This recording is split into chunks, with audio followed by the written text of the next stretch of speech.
Ang ganda ng panahon, makulimlim, bagay na bagay ito sa ating pag-area ngayon. Ha ha ha! Ho, naka-helmet, alam nyo na. Hehehe, bata pa ang ating asawa.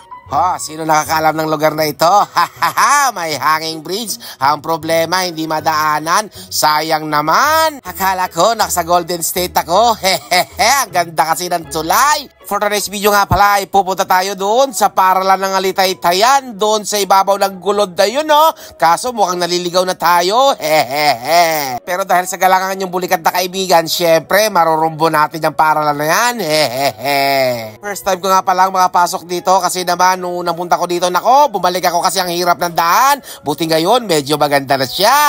Napakaganda nga ng pwesto ng kanilang paralan, nasa ibabaw ng gulod, tapos medyo malakas ang hangin, hehehe.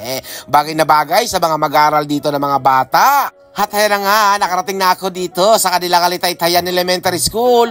Welcome! O diba, di rin patatalo ang ganda ng kanilang paralan. I love Alitaytayan. Hehehe. Shoutout nga pala sa kanilang head teacher dito kay Sir Richard Binagen. Hello sir, nandito ako sa school mo ngayon. At syempre, babatiin din natin yung mga ma'am natin dito. Hello po sa inyo.